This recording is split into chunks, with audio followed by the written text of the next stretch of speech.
যে ত্রিপুরার উন্নয়নে বাঙালিদের যথেষ্ট ভূমিকা আছে। রাজন্য যুগেও ত্রিপুরার রাজদরবারের সমস্ত কর্মচারী বাঙালি ছিল, রাজাই তাদের ডেকে এনেছেন। তাই বুঝতে হবে যারা এগুলো এখন বলছেন ত্রিপুরা বাঙালিদের, ত্রিপুরা আর মালিক আমি, তারা কিন্তু প্রকারান্তরে রাজ্য সরকারের বি টিম হিসেবে কাজ করছেন। ত্রিপুরা রাজ্য আদিবাসী বাঙালিদের ঘামে রক্তে শ্রমে গড়ে উঠেছে। এই সময় দাঁড়িয়ে যদি কেউ বলেন আমি ত্রিপুরার মালিক, আমি আগরতলার মালিক, আমি অমুক জায়গার মালিক, এগুলো নিয়ে খুব একটা গুরুত্ব দেওয়া উচিত নয়। এগুলো তো বাল্যখিল্য মন্তব্য বলে আমার মনে হয়। কিন্তু তাদের স্লোগানগুলো হচ্ছে বিচ্ছিন্নতাবাদী স্লোগান, সাম্প্রদায়িক বিভেদ সৃষ্টির জন্য তারা বিভিন্ন সময় উস্কানিমূলক কথাবার্তা বলছেন এবং ভারতীয় জনতা পার্টি একে ব্যবহার করছে। এই ঐক্যকে যারা ভাঙতে চায়, যারা ঐক্যকে নষ্ট করতে চায়, তারা বাঙালিদেরও মিত্র নয় এবং তারা অবশ্যই আদিবাসীদের মিত্র নয়। তারা রাজ্যের দুই সম্প্রদায়ের মানুষের ক্ষতি সাধন করতে চেষ্টা করছে, নকল দরদি সেজে। সাম্প্রদায়িক উত্তেজনা তৈরি করো, বিভেদ তৈরি করো, সাম্প্রদায়িক উস্কানিমূলক পরিবেশ তৈরি করো, এটা তৈরি করতে রাজ্য সরকারকে সাহায্য করছে যাদের নাম বললেন তারা।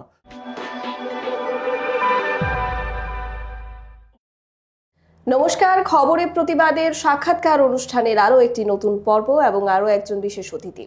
আমরা এর আগেও বিভিন্ন আলোচনায় ওনাকে পাশে পেয়েছি, আজ আবারও আমাদের সঙ্গে সাক্ষাৎকারের এই আরও একটি নতুন পর্বে আলোচনায় রয়েছেন বিশিষ্ট আইনজীবী পুরুষোত্তম রায় বর্মন। নমস্কার স্যার, আপনাকে নমস্কার, স্বাগত জানাই খবরে প্রতিবাদের স্টুডিওতে। আমরা বরাবরই আপনাদের সামনে রাজনৈতিক অরাজনৈতিক বিভিন্ন বিষয় নিয়ে বিভিন্ন সময় আলোচনা করে থাকি। আপনাদের প্রশ্নগুলোর উত্তর আমরা খুঁজে দেওয়ার চেষ্টা করি।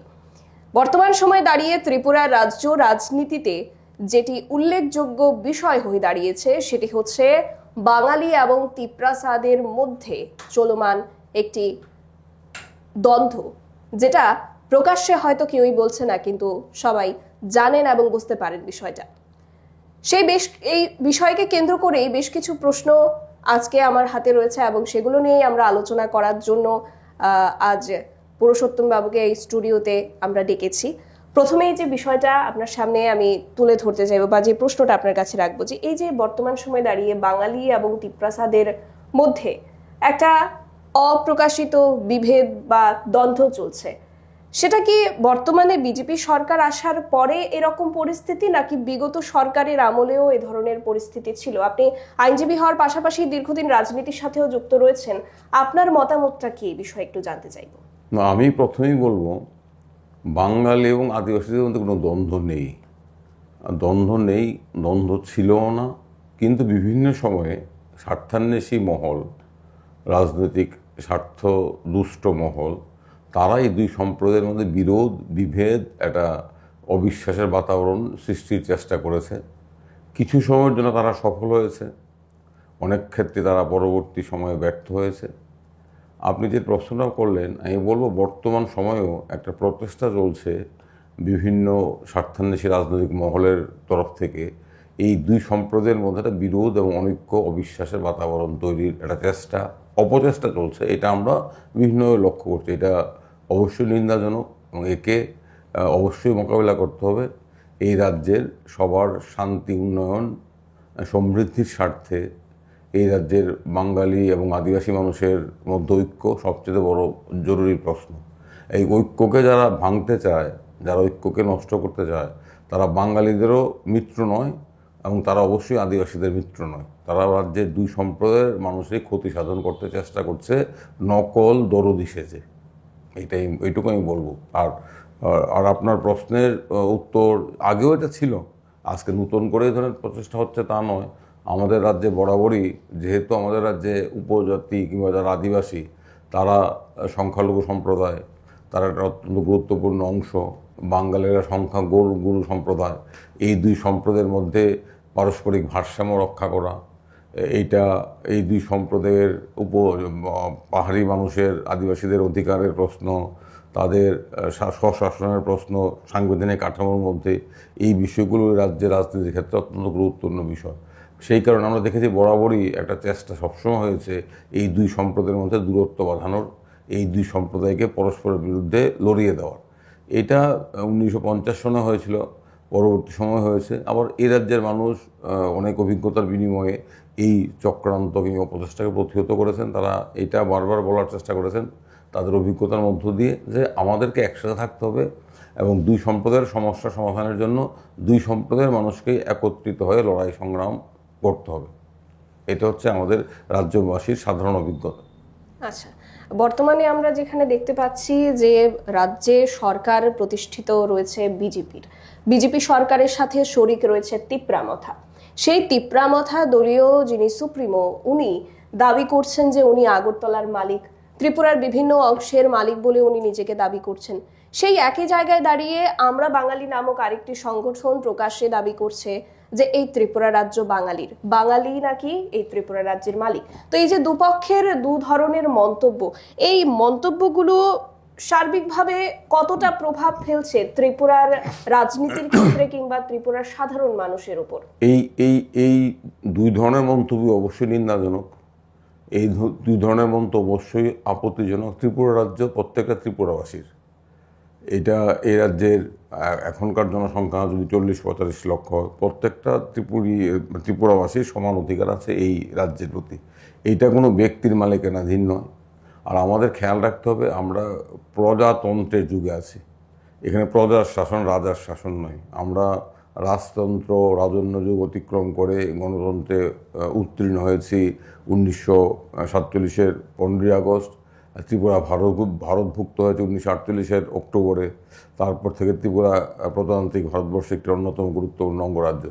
এই সময় দাঁড়িয়ে যদি কেউ বলেন আমি ত্রিপুরার মালিক, আমি আগরতলার মালিক, আমি অমুক জায়গার মালিক, এগুলো নিয়ে খুব একটা গুরুত্ব দেওয়া উচিত নয়। এগুলো তো বাল্যখিল্য মন্তব্য বলে আমার মনে হয়। এটা কোনোভাবেই হতে পারে না। এই ধরনের মন্তব্য কোনোভাবেই কাম্য নয়। এই রাজ্যের মালিক রাজ্যের মানুষ। বাঙালিরও এই রাজ্যের এক মালিক নয়, আদিবাসীরও এক মালিক নয়। ত্রিপুরা রাজ্য আদিবাসী বাঙালিদের ঘামে, রক্তে, শ্রমে গড়ে উঠেছে। এখানকার ত্রিপুরার রাজন্য আমলও বাঙালি প্রজাদের অত্যন্ত গুরুত্বপূর্ণ ভূমিকা ছিল এই রাজ্যকে কৃষিযোগ্য করার ক্ষেত্রে, এই রাজ্যে রাজস্ব বৃদ্ধি করার ক্ষেত্রে। সমতল থেকে প্রজাদের রাজা এনেছেন এখানে 200-300 বছর আগে, রাজা উৎসাহ দিয়ে এনেছেন। এটা যেমন ঘটনা। আবার দেশ বিভাগের পর একটা বিরাট বাঙালি অংশের মানুষ এখানে উদ্বাস্ত হয়ে এসেছেন। তাদেরকে এই রাজ্যের আদিবাসী মানুষরা সাদরে গ্রহণ করেছেন। যদিও তার পরিণতিতে ত্রিপুরা রাজ্যের অর্থনীতির উপর, জনজীবনের উপর চাপ পড়েছে, জমির উপর চাপ পড়েছে। এগুলো ঘটনা, অনেক জটিলতার তৈরি হয়েছে। কিন্তু তা সত্ত্বেও এই সমস্ত জটিলতাগুলো অতিক্রম করে বিভিন্ন সময় এখানে সন্ত্রাসবাদী, বিচ্ছিন্নতাবাদী আন্দোলন হয়েছে। বিচ্ছিন্নতাবাদী হিংসায় প্রচুর মানুষ মারা গেছেন, দুই সম্প্রদায়ের বেঘরে মানুষ মারা গেছেন। কিন্তু এতে সমস্যার সমাধান হয়নি। সমস্যার সমাধান খুঁজতে হবে দুই সম্প্রদায়ের মধ্যে ঐক্যকে দৃঢ় করে রাজ্যের সামগ্রিক উন্নয়নের স্বার্থে আদিবাসীদের অধিকার রক্ষা করা, আদিবাসীদের স্বাধিকার সুরক্ষিত করা, তাদের বিকাশের গ্যারান্টি দেওয়া, পাশাপাশি বাঙালি অংশের মানুষের উন্নয়নের নিশ্চিত করা। এটা করা সম্ভব, এটা করা যায়। ত্রিপুরার গত 75 বছরের এক্সপিরিয়েন্স দেখাচ্ছে এটা করা যায়। কিন্তু এখন এই রাজ্যে যে তাদের নাম বললেন, তারা কিন্তু সাম্প্রদায়িক রাজনীতি করছে, বিচ্ছিন্নতাবাদী রাজনীতি করছে। তারা মুখে এক এক সময় এক এক কথা বলেন। এক সময় বলেন আমরা ত্রিপুরা সবাইকে নিয়ে চলতে চাই, কিন্তু তাদের স্লোগানগুলো হচ্ছে বিচ্ছিন্নতাবাদী স্লোগান। সাম্প্রদায়িক বিভেদ সৃষ্টির জন্য তারা বিভিন্ন সময় উস্কানিমূলক কথাবার্তা বলছেন এবং ভারতীয় জনতা পার্টি একে ব্যবহার করছে। ভারতীয় জনতা পার্টির রাজনীতির হচ্ছে বিভেদের রাজনীতি। তারাও এই রাজ্যের উভয় সম্প্রদায়ের মানুষের ঐক্য চায় না। কারণ রাজ্যটা আপনাকে দেখতে হবে, বর্তমান সময়ে রাজ্য সরকার সব দিকে ব্যর্থ, চূড়ান্ত ব্যর্থ, কোনো সমস্যা সমাধান করতে পারছে না। এখন মানুষের নজর যদি এই সমস্যাগুলোর ক্ষেত্রে সরকারের ব্যর্থতা, কাজ নেই, খাদ্য নেই, আকাল সারা রাজ্যের ছেলেরা বাইরে চলে যাচ্ছে কাজের সন্ধানে, রাজ্যের উপজাতীয় জনজাতি কিংবা আদিবাসী অংশের মানুষরা পার্শ্ববর্তী রাজ্যে চলে যাচ্ছে, সুদূর ব্যাঙ্গালোরে যাচ্ছে কাজের অভাবে, কাজ নেই, পাহাড়ে আকাল। এ থেকে মানুষের দৃষ্টি ঘুরিয়ে দেওয়ার একমাত্র সহজ রাস্তা হচ্ছে সাম্প্রদায়িক উত্তেজনা তৈরি করো, বিভেদ তৈরি করো, সাম্প্রদায়িক উস্কানিমূলক পরিবেশ তৈরি করো। এটা তৈরি করতে রাজ্য সরকারকে সাহায্য করছে যাদের নাম বললেন তারা কিন্তু মানে রাজ্য সরকারের ভয়ে ক্রীড়নকের কাজ করছে এই ঘোরালো পরিস্থিতি থেকে রাজ্য সরকারকে বাঁচানোর জন্য। কারণ যদি মানুষের নজরটা ঘুরিয়ে দেওয়া যায়, যদি মানুষের মধ্যে ভাতৃঘাতী, সন্দেহ, বিরোধ তৈরি করা যায়, তাহলে তো মানুষ এই যে সরকারের ব্যর্থতা থেকে তাদের নজরটা অন্যদিকে সরে যাবে। তাহলে সবচেয়ে পোয়া বড় হবে সরকারের। তাই বুঝতে হবে যারা এগুলো এখন বলছেন ত্রিপুরা বাঙালিদের, ত্রিপুরা আর মালিক আমি, তারা কিন্তু প্রকারান্তরে রাজ্য সরকারের বি টিম হিসেবে কাজ করছেন। তারা রাজ্য সরকারের হয়ে আসরে নেমেছেন যাতে সামগ্রিকভাবে সরকারের 7 বছরের ব্যর্থতার দায়ভাগ থেকে সরকারকে মুক্ত করে দেওয়া যায়, জনগণকে অন্যদিকে ব্যস্ত রাখা যায়। আচ্ছা, এই যে মন্তব্যগুলো যেগুলো নিয়ে আমরা প্রশ্নটা তুলেছিলাম যে আমরা বাঙালি একরকম মন্তব্য করছে, সেটাও উস্কানিমূলক এক প্রকার। এদিকে তিপ্রামথার সুপ্রিমো উনি যে কথাগুলো বললেন, তার পরপর দেখা গেছে যে গন্ডাছড়া থেকে, বিশ্রামগঞ্জ থেকে একাধিক এরকম জনজাতি অংশের একাধিক ব্যক্তিত্ব বিভিন্ন জায়গাকে নিজের বলে, নিজেকে সেই জায়গার মালিক বলে দাবি করেছেন, এবং এই ঘটনাগুলোর পরিপ্রেক্ষিতে তাদের বিরুদ্ধে মামলাও নেওয়া হয়েছে। একইভাবে আমরা বাঙালির যিনি মুখ্য সচিব রয়েছেন, ওনার নামেও মামলা গৃহীত হয়েছে। কিন্তু প্রদ্যুৎ বাবু, মানে যিনি প্রথম এই গোটা বিষয়টি সূত্রপাত যিনি করলেন, নিজেকে আগরতলার মালিক বলে দাবি করে, ওনার বিরুদ্ধে এখনো পর্যন্ত কোনো মামলা গৃহীত হয়নি। এটার কারণ কি? এটার প্রভাব এটা সরকার বলতে পারবে। আর একটা কথাই বলবো, এইগুলো মামলা করে সমাধান হবে না, এগুলোকে রাজনৈতিকভাবে রাজনৈতিক বার্তাটা মানুষের কাছে নিয়ে যেতে হবে। কারণ মামলা করলে কি হবে, মামলা করলে যার বিরুদ্ধে মামলা করলো তাকে হিরো বানিয়ে দেওয়া হলো, তার অংশের তাদেরটা অনুগামী আছে তাদের কাছে হিরো বানিয়ে দেওয়া হলো। আমার মতে এগুলো মামলা দিয়ে আইন শৃঙ্খলার সমস্যা আছে, যেটা বড় সমস্যা, রাজনৈতিক সমস্যা। এই বার্তাটা রাজ্যের মানুষের কাছে নিয়ে যাওয়া প্রয়োজন। যারা এগুলো বলছেন তারা জনজাতিদেরও মঙ্গল চান না, তারা আদিবাসীদেরও মঙ্গল চান না। তারা যদি আদিবাসীদের মঙ্গল চাইতেন তাহলে ত্রিপুরা সদস্য জেলা পরিষদ তাদের দখল আছে, সেখানে সর্বত্র তারা ব্যর্থ। জেলা পরিষদ কী করছে? জেলা পরিষদকে দুর্নীতি একটা বিশাল আখড়া। জেলা পরিষদের গ্রাম উপর পাহাড়ে কাজ নেই। জেলা পরিষদ অবসরপ্রাপ্ত কর্মচারীদের পেনশন গ্র্যাচুইটি দিতে পারছে না, তারা কিছুই করতে পারছে না।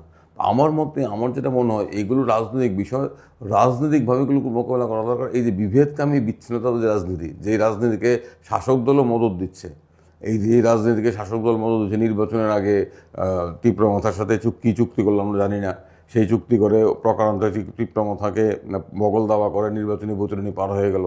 শাসক দলও তো এই বিভেদকামী রাজনীতিকে মদত দিচ্ছে তাদের স্বার্থে। তাই আমাদের যেটা বক্তব্য হবে, আমার যেটা কথা হবে হচ্ছে, একে রাজনৈতিকভাবে মোকাবেলা করতে। এই যে ড্যামেজিং বক্তব্য, গণতন্ত্রের যুগে এই সমস্ত কথা কোনোভাবেই মানায় না, সংবিধান এই সমস্ত কথা বরদাস্ত করে না। এই মালিক কেউ নেই, মালিক হচ্ছে জনগণ। আর রাজতন্ত্রকে আমরা অতিক্রম করে এসেছি। ঘড়ির কাঁটাকে পেছন দিকে ঘুরিয়ে দেওয়া যায় না। আমরা 100 বছর 200 বছর পিছিয়ে যেতে পারবো না। আমরা এই রাজ্যের আদিবাসী মানুষ জানে, রাজন্য শাসনে আদিবাসীর জন্য কিছুই হয়নি, এটা তারা জানে। তাদেরকে এখন এই আবেগ দিয়ে, থানসার আবেগ দিয়ে তাদেরকে বেশি দিন ধরে রাখা যাবে না। আমার যেটা মনে হয়, এটাকে আইন শৃঙ্খলা বিষয় হিসেবে না দেখে রাজনৈতিকভাবে এই ধরনের উস্কানিমূলক, বিভেদমূলক, ঐক্য সংহতির প্রতি ক্ষতিকারক বক্তব্যের বিরুদ্ধে রাজনৈতিক বক্তব্য নিয়ে মাঠে মাঝে মানুষের কাছে যাওয়া উচিত। তাদেরকে এক্সপোজ করা উচিত যে তাদের এই বক্তব্য না আদিবাসীদের স্বার্থে, না বাঙালিদের স্বার্থে, বরং এটা সমগ্র ত্রিপুরার স্বার্থের বিরুদ্ধে তারা কাজ করছে। মানে এটা রাজনৈতিকভাবে অবশ্যই রাজনৈতিকভাবে মোকাবেলা করা উচিত। আচ্ছা, আরো একটা প্রসঙ্গ তুলতে চাইবো যে সিএএ বা নাগরিকত্ব সংশোধনী যে বিল 2019 সালে পাশ হয়েছিল, সেই বিলের তীব্র বিরোধিতা করেছিল তিপ্রামথা। যে তিপ্রামথা বর্তমান সময়ে বিজেপি সরকারের সাথে শরিক অবস্থায় রয়েছে ত্রিপুরাতে।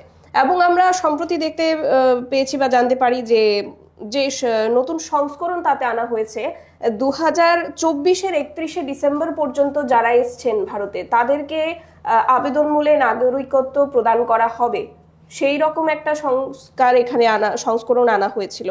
তো এই যে গোটা বিষয়টাকে তিপ্রামথা বিরোধিতা করছে, এটার প্রভাব, মানে তারা শাসকের সঙ্গে থেকেও এই গোটা বিষয়টার বিরোধিতা করছে, এর প্রভাব আখেরে কতটা পড়তে পারে রাজ্য রাজনীতি? আমার তো মনে হয় তিপ্রামথা, আমি যদি ভুল না করি, তারা তো নাগরিকত্ব সংশোধনী আইনের তারা পক্ষেই ছিল। তারা তো বলছে ত্রিপুরাতে অনুপ্রবেশ হয়েছে, বিদেশি অনুপ্রবেশকারীদের বিতাড়িত করতে হবে, চিহ্নিত করতে হবে। আমি যদি ভুল না করি, আপনি একটু খেয়াল করে দেখুন, তিপ্রামথা কিন্তু নাগরিকত্ব সংশোধন আইনের পক্ষেই ছিল। এখনও কিন্তু তারা নির্বাচনে এই বিদেশি অনুপ্রবেশের ইস্যুটাকে তারা বারবার তোলার চেষ্টা করছে। এইটাও কিন্তু ক্ষতিকর, এবং এর ফলে কি হবে, রাজ্যের একটা বিরাট সংখ্যক মানুষের মনে আশঙ্কা ঢুকিয়ে দেওয়া হচ্ছে, যেটা আমাদের প্রধানমন্ত্রী আসামে গিয়ে বলেছেন। এখন বিজেপি RSS নূতন একটা তত্ত্ব আনছে, নূতন একটা জুজু তৈরি করছে, যে অনুপ্রবেশের জুজু। যে তারা বলছে অনুপ্রবেশ কমিশন গঠন করবেন, জনসংখ্যার ভারসাম্য নষ্ট হয়ে যাচ্ছে, দলে দলে বিদেশিরা নাকি উত্তর পূর্ব ভারতবর্ষের বিভিন্ন রাজ্যে চলে আসছে, জনসংখ্যার ভারসাম্য পাল্টে যাচ্ছে, এখন নাকি আমাদের দেশে মূল সমস্যা অনুপ্রবেশ। এটাও একটা হীন কৌশল।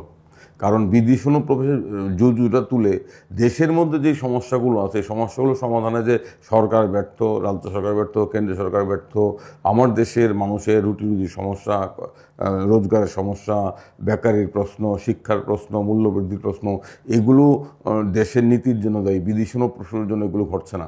আর বিদেশি অনুপ্রবেশ যদি ঘটেও থাকে এটা নামমাত্র। আর সেক্ষেত্রে বিএসএফ, বর্ডার সিকিউরিটি ফোর্স, কেন্দ্রীয় সরকার তারা কী করছে? বিদেশি অনুপ্রবেশ 2014 থেকে তো বিজেপি দল একটানা ক্ষমতা আছে। কেন্দ্রীয় সীমান্ত রক্ষা করার দায়িত্ব তো ভারতের সাথে বাংলাদেশের সীমান্ত কিংবা অন্যান্য মায়ানমারের সীমান্ত, পাকিস্তানের সীমান্ত রক্ষা করার দায়িত্ব বর্ডার সিকিউরিটি ফোর্সের, রাজ্য পুলিশের নেই। যদি আমাদের দেশে বিদেশি অনুপ্রবেশ ঘটেও থাকে, যারা যেভাবে ব্যাপারটাকে দেখানোর চেষ্টা করে, তাহলে তো কেন্দ্রীয় স্বরাষ্ট্রমন্ত্রক দায়ী। স্বরাষ্ট্রমন্ত্রী কেন পদত্যাগ করছেন না? প্রধানমন্ত্রী কেন দায়িত্ব নিচ্ছেন না? এগুলো শুধু নির্বাচনের প্রাককালে নতুন ইস্যু তুলে নতুন জুজু তৈরি করে মানুষের দৃষ্টিকে ঘুরে দেওয়ার চেষ্টা হচ্ছে। এটাও কিন্তু আসামে যেটা আমাদের প্রধানমন্ত্রী করে এলেন, আসামে গিয়ে যে বিদেশি অনুপ্রবেশের প্রশ্নটাকে বড় করে তুলে ধরলেন, বললেন রাজ্যের জনসংখ্যার ভারসাম্য পাল্টে যাচ্ছে, সীমান্তবর্তী জেলাগুলোর জনসংখ্যার ভারসাম্য পাল্টে যাচ্ছে, দলে দলে বাংলাদেশে আসছে, এই বলে প্রকারান্তরে সংখ্যালঘু মুসলিম সম্প্রদায়কে প্রায় বিদেশি অনুপ্রবেশকারী বলে দিলেন। এবং আসামের মুখ্যমন্ত্রী যেটা বলছেন, ত্রিপুরাতে একই কথা, অন্যভাবে ত্রিপুরা মাথা বলছে বিদেশি অনুপ্রবেশ, এটা বলে রাজ্যের মধ্যে একটা ভারসাম্য অস্থিরতা তৈরি করা এবং আদিবাসী মানুষের মধ্যে একটা আশঙ্কা তৈরি করা যে তোমাদের অস্তিত্ব বিপন্ন, দলে দলে বিদেশি ঢুকছে। কিন্তু পরিসংখ্যান কিন্তু এই কথা বলে না। জনসংখ্যার যে পরিসংখ্যান, সেই পরিসংখ্যান কিন্তু এগুলো বলে না। কিন্তু তারা সত্যর কোনো ধার ধারে না, বিভিন্নভাবে কাল্পনিকভাবে ভীতি তৈরি করে আবার একটা নতুনভাবে অস্থিরতা তৈরি করার চেষ্টা করছে। সেই কারণে আমার মনে হয় এই নাগরিকত্ব সংশোধনী আইনের তো আমরা বিরোধিতা করেছিলাম, সবাই বিরোধিতা করেছিল, তীব্র মাথা বিরোধিতা করেনি, আমি যদি সঠিক ভুল না করি। আচ্ছা, এখানে একটা মানে আশঙ্কা আমারও রয়েছে, সেটা একটু মানে স্পষ্টীকরণ চাইবো। নাগরিকত্ব সংশোধনী আইনে যেখানে বলা হয়েছে যে 31শে ডিসেম্বর 2014 এর আগে পর্যন্ত যারা ভারতে প্রবেশ করেছেন তাদেরকে নাগরিকত্ব প্রদান করা হবে, বিষয়টা কি এরকম ছিল নাকি এর মধ্যে কিছু? এর মধ্যে যেটা হচ্ছে সবাইকে না, শুধুমাত্র নির্দিষ্ট ধর্মীয় সম্প্রদায়কে। আচ্ছা, নির্দিষ্ট আচ্ছা, মায়ানমার থেকে যদি সংখ্যালঘু মুসলমানরা আসে তাদেরকে নাগরিকত্ব হবে না। হিন্দুরা এলে আফগানিস্তান থেকে, পাকিস্তান থেকে, বাংলাদেশ থেকে, আমাদের বক্তব্য হচ্ছে নাগরিকত্ব প্রদান করার ক্ষেত্রে ধর্ম কোনোভাবেই ভিত্তি হতে পারে না। যদি আমাদের যেটা বরাবরের নীতি, আমরা শরণার্থী যারা আমাদেরকে শরণ নেয় তাদেরকে আমরা আশ্রয় দিই, এটাই তো মানবিকতার প্রশ্ন। আমরা ভারতবর্ষ এই দৃষ্টিতে গত 2000-3000 বছর ধরে আমরা চলে এসেছি। আমাদের কাছে যারা এসেছে, আশ্রয় চেয়েছে, আমরা তাদেরকে বুকে জড়িয়ে ধরেছি। ত্রিপুরা রাজ্য যেমন দেশভাগের পর যারা এসেছে, ত্রিপুরার মানুষ, সাধারণ মানুষ, তাদেরকে গ্রহণ করেছে সাদরে। তো এইটাই তো হওয়া উচিত। যারা নিরাশ্রয়, যারা রাজনৈতিক অত্যাচারের শিকার, যারা জেনোসাইডের শিকার, যারা সামরিক শাসনের শিকার, যারা সংখ্যালঘু নিপীড়নের শিকার, তারা যদি আমার দেশে আসে আমরা তাদেরকে আশ্রয় দেবো, নাগরিকত্ব দেবো। সেক্ষেত্রে তারা কোন ধর্মের ভিত্তিতে ধর্ম বেছে যে নাগরিকত্ব দেওয়া হয়, তাহলে এটা বিপজ্জনক। এটা আমাদের যে নাগরিকত্বের সংজ্ঞা, মৌলিক ধারণা, তার পরিপন্থী। সেই কারণেই আমরা নাগরিকত্ব সংশোধনের এই যে ধর্মীয় মাপকাঠি, এর আমরা বিরোধিতা করছি। আর 2014 আগে যারা এসছে তারা যে কোনো সম্প্রদায়ের মানুষ আসুক, সবাইকে দিতে হবে।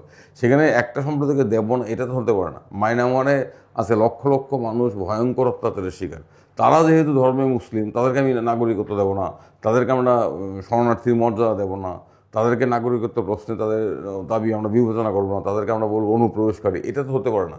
কিন্তু কেন্দ্রীয় সরকার এই নীতি গ্রহণ করছে। এই নীতিটাও একটা বিদ্বেষমূলক নীতি, বৈষম্যমূলক নীতি, এবং ভারতবর্ষের সংবিধানের যে মূল ধারণা, এই মূল ধারণার পরিপন্থী বলেই নাগরিকত্ব সংশোধনী আইনের বিরুদ্ধে সারা দেশ জুড়ে তুমুল প্রতিবাদ উঠেছিল ওই সময়।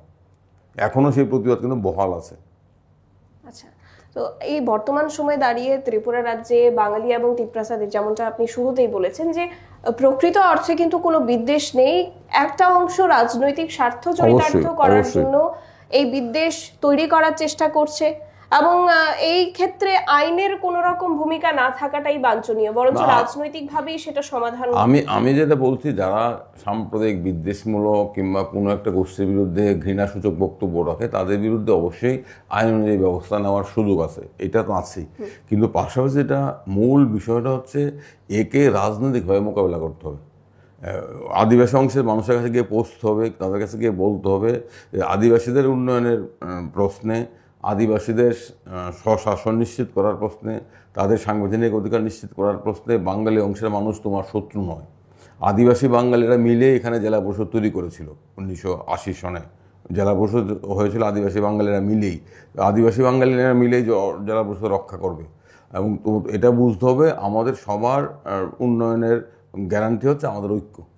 এটা আবার বাঙালি অংশের মানুষের কাছে বুঝতে হবে জেলা পরিষদ তোমার শত্রু নয়, আদিবাসীরা তোমার শত্রু নয়, আমরা সবাই এখানে আছি। এবং আদিবাসীদের এটা বুঝতে হবে যে ত্রিপুরার উন্নয়নে বাঙালিদের যথেষ্ট ভূমিকা আছে। রাজন্য যুগেও ত্রিপুরার রাজদরবারের সমস্ত কর্মচারী বাঙালি ছিল, রাজাই তাদের ডেকে এনেছেন। রাজন্য সময়ে 200 বছর, 150 বছর, 300 বছর আগে তৎকালীন পূর্ব বাংলার সমতল থেকে আপনার বাঙালি কৃষিজীবী মানুষকে এই রাজারা বিপুলভাবে নিষ্কর জমি প্রদান করে তাদেরকে ত্রিপুরাতে ডেকে এনেছেন। কারণ কি, তৎকালীন সময়ে আদিবাসী মানুষরা সমতলে কিংবা স্থায়ী চাষাবাদ তারা করতে পারতো না। আবার স্থায়ী চাষাবাদ চালু না হলে সরকারের কিংবা রাজার রাজস্ব বৃদ্ধির কোনো নির্দিষ্ট সূত্র থাকে না। তাই রাজার রাজত্ব রক্ষার জন্য স্থায়ী রাজস্বের একটা সূত্র দরকার, সোর্স দরকার। এবং স্থায়ী রাজস্ব তখনই হবে যখন স্থায়ী চাষাবাদ হবে। সেই কারণে ত্রিপুরার রাজারা বাঙালিদের এখানে দলে দলে এনেছেন। এটা ঘটনা, এটা তো দীর্ঘদিনের বাঙালির এখানে আছে, রাজদরবারের অংশ আছে। ত্রিপুরার সংস্কৃতি, উপজাতি বা আদিবাসী বাঙালিদের মিশ্র সংস্কৃতি এখানে। আবার এটাও ঠিক, দেশ বিভাগের পর লক্ষ লক্ষ বাঙালি এখানে এসেছেন, আদিবাসীদের জমির উপর চাপ পড়েছে, অনেক আদিবাসী জমি হারা হয়েছেন, জমি হস্তান্তর বেআইনি হয়েছে, এটাও ঠিক। তার জন্যই আইনে অনেকগুলো রক্ষা কবচ করা হয়েছে, পরবর্তী সময় জেলা পরিষদ গঠন করা হয়েছে। এটা আমাদের বুঝতে হবে, আমাদের সবার লক্ষ্য হচ্ছে ত্রিপুরার উন্নয়ন। এই সাংবিধানিক কাঠামোর মধ্যে এটা আদিবাসীদের জন্য আলাদা উন্নয়ন, বাঙালিদের জন্য আলাদা উন্নয়ন হয় না। উন্নয়নের সূত্রে সবাইকে বাধ্য হবে। যারা এর বিরোধিতা করছে তারা আদিবাসীদের শত্রু, তারা বাঙালিদের শত্রু, এবং তারা গত 50-60 বছরে বারবার এই ধরনের বিভেদকামী রাজনীতি করে। আমরা বিজয় অঙ্কলের টিএনবির ভূমিকা দেখেছি, আমরা এটিএফের ভূমিকা দেখেছি, আমরা স্যাংকাকের ভূমিকা দেখেছি, আমরা United liberation force of Bengal, আমরা বাঙালির ভূমিকা দেখেছি। তারা সবসময় বিভেদকামী, হিংস্র, সাম্প্রদায়িক হিংসা রাজনীতি করে ত্রিপুরার ক্ষতি করেছে। আমরা অনেক অনেক রক্ত, অনেক মৃত্যু উপত্যকা অতিক্রম করে এখানে এসেছি। 80-র দাঙ্গা আমরা দেখেছি। পরবর্তী সময়ে 2000 সনের শেষ দিক থেকে প্রায় 1 দশকব্যাপী আমরা সন্ত্রাস দেখেছি, অপহরণ, খুন, সন্ত্রাস, এগুলো দেখেছি। এগুলো অতিক্রম করে আমরা আজকে এখানে পৌঁছেছি। 2025-এ আমরা অনেকটা শান্তিতে আছি। 2008-9 থেকেই ত্রিপুরা শান্তি ক্রমশ ফিরে এসেছে। এটাকে যারা ভাঙতে চাইছে সংকীর্ণ স্বার্থে, তাদের মুখোশটা উন্মোচন করার দায়িত্ব আমাদেরকে নিতে হবে।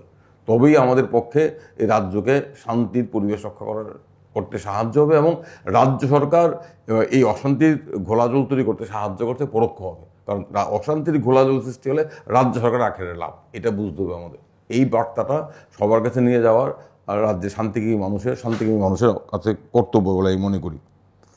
আচ্ছা, আমরা আজকের আলোচনার দীর্ঘায়িত করব না। আমরা এই নিয়ে এর আগেও আলোচনা করেছি, আজকেও আমরা একই আলোচনায় রয়েছি। কারণ যতদিন এই ধরনের প্রশ্নগুলো উঠতে থাকবে আমরা আলোচনা চালাতে থাকবো, আপনাদের বিভিন্ন প্রশ্নের উত্তরগুলো তুলে ধরার বা আপনাদের কাছে পৌঁছে দেওয়ার চেষ্টা করতে থাকবো।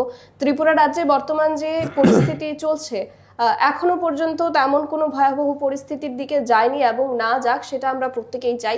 কারণ এখানে আমরা প্রত্যেকেই জাতি জনজাতি মিলেমিশে থাকাটাই আমরা পছন্দ করব, বা আমরা চাইবো সবার মধ্যে একটা যাতে পজিটিভ বার্তা পৌঁছে যায়। এবং আমাদের সঙ্গে আজকে আলোচনায় ছিলেন বিশিষ্ট আইনজীবী পুরুষোত্তম রায় বর্মন। আমরা আগামী দিনেও ওনাকে এভাবেই আমাদের সঙ্গে বিভিন্ন আলোচনায় পাশে পাবো বলে আশা ব্যক্ত করছি। অসংখ্য ধন্যবাদ আপনাকে। আপনারাও চোখ রাখুন খবরের প্রতিবাদে, অন্যান্য গুরুত্বপূর্ণ আপডেটসগুলো দেখুন, এবং সবাই ভালো থাকুন। নমস্কার।